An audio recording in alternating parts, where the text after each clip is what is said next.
Bonjour les amis, ravie de vous retrouver pour cette nouvelle recette hyper gourmande. J'avais une grosse envie de coulant au chocolat, ça fait un petit moment que j'en avais pas réalisé et je me suis dit allez, je la fais et je peux vous dire qu'elle est magnifique. Vous voyez sur les images, pour être coulant, c'est coulant. Si vous respectez les ingrédients, le dosage de farine qui est important et la cuisson, vous aurez exactement le même résultat que moi. Je vais vous dire en détail ce que j'ai mis. En plus, il y a très peu d'ingrédients.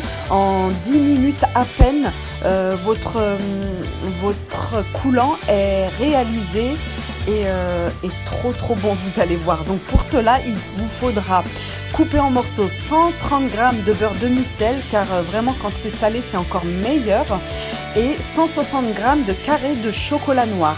Vous faites fondre ça 1 minute 30 au micro-ondes, vous mélangez bien pour que ce soit bien liquide. Et ensuite, on va ajouter les autres ingrédients. 3 œufs entiers, vous les mettez un par un.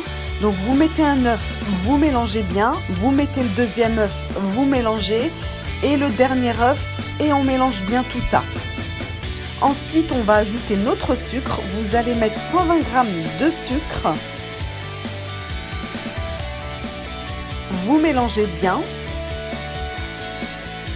Et on va passer au dernier ingrédient qui est tout simplement la farine. Pour la farine, vous ne mettez que 40 g de farine. C'est le petit secret qui fait que votre coulant au chocolat sera vraiment liquide au centre, c'est de mettre très peu de farine. Donc respectez bien les 40 g de farine. Et votre recette est déjà terminée. Il n'y a plus qu'à mettre ça dans des moules individuels que vous avez bien beurrés au préalable. Ne l'oubliez surtout pas, sinon vos coulants vont coller à l'intérieur. Donc ça vous donne 6 gros coulants au chocolat. Si vous en faites des moins gros, ça vous en donnera 7 ou 8. Et la cuisson qui est primordiale, 210 degrés pendant 8 minutes précisément.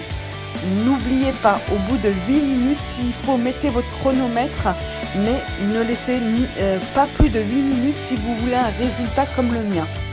Un cœur vraiment extra coulant. C'est vraiment une dinguerie, les amis, ce gâteau.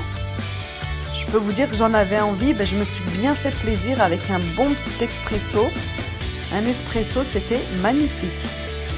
Regardez les amis, quand on coupe, voilà. Franchement, si vous respectez le dosage des ingrédients, il est précis, et la cuisson de 210 degrés pendant 8 minutes, vous aurez exactement ce résultat. Vous pouvez me croire. Si vous la réalisez, cette recette, tenez-moi au courant pour me dire si vous êtes content du résultat et si ça a donné la même chose que moi, mais il n'y a aucune raison. Voilà ce que ça donne, regardez. Ah là là, si on pouvait, on en mangerait 2 facilement. Mais bon, je m'en suis tenue à 1. C'était dur, mais je m'en suis tenue à 1. Voilà les amis, c'est déjà terminé. Au plaisir, à très vite pour de nouvelles recettes.